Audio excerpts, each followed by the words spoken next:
Assalamualaikum warahmatullahi wabarakatuh. Rahayu rahayu rahayu sugeng dumadi.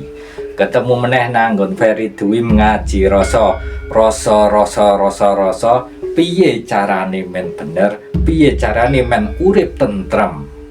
Saiki arep bahas paribasan Jawa, yaiku entek amek kurang golek. Apa kuwi?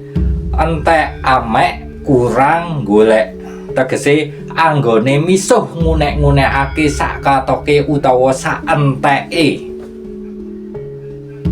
Lah, entek amek kurang golek kuwi iso uga perkara apik, tapi ya ana perkara elek.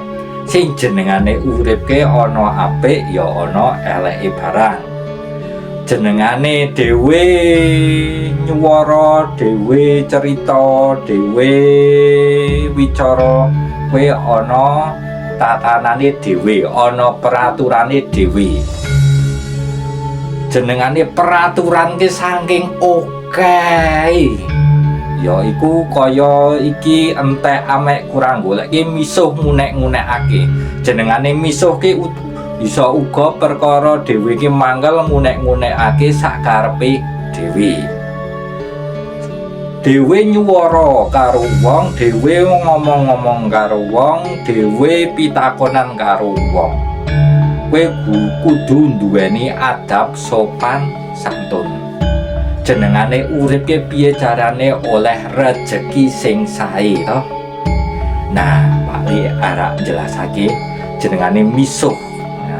Misuh utawa ngunek-ngunekake kuwi perkara sing elek, kuwi kudu diilangake.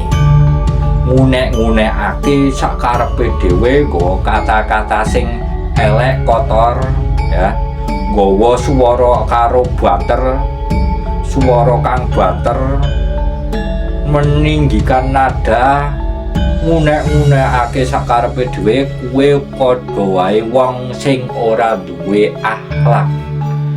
Jenengane ngunek-ngunekake kuwi ya ana tata carane. Apa meneh kok ngunek-ngunekake? Ngunek-ngunekake nang bal-balan kae to.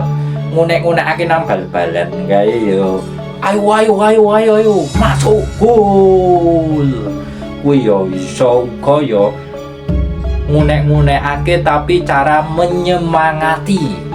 Nah, saiki ya jenengane misuh utawa ngunek-ngunekake sak katoke atau sak enteke, kowe kudu duweni tata krama.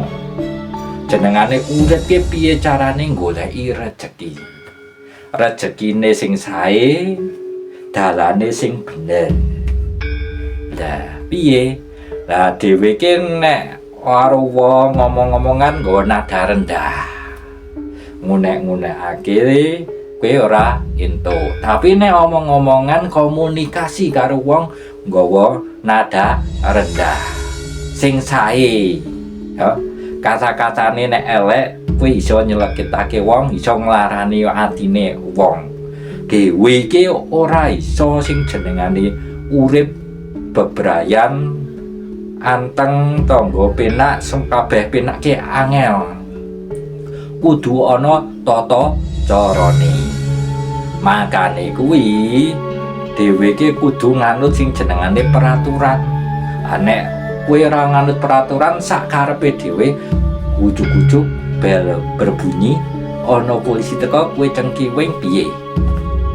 Kasine kuwi jenengane rasane rasa kowe men bener ki piye? Dhewe kuwi ya kudune duwe ancer-ancer ingkang sae tumrap wong liya. Kamangka kowe iki nek jenengane arep munggah pangkat, arep munggah derajat, omong-omonge sing sae, berwibawa, bijaksana. Iso nata pikiran, iso nata ati, kabeh penak pandangan delok kabeh karo kowe iso uga dadi mantep sing sae to, dadi apik banget, dadi pusat perhatiane wong. Kamangka sing jenengane perkara elek kuwi kudu diilangake ya. Ngono kuwi wae saka Pak Le nanggon paribasan entek amek kurang golek ya pitutur Jawa. Ngono wae, tetap semangat berkarya, bekerja, menjalani kehidupan yang manis. Ojo lali subscribe, komen, like ya, nek ono kritikan alhamdulillah. Wassalamualaikum warahmatullahi wabarakatuh. Ojo lali ya le subscribe nanggon channel Ferry Dream, oke?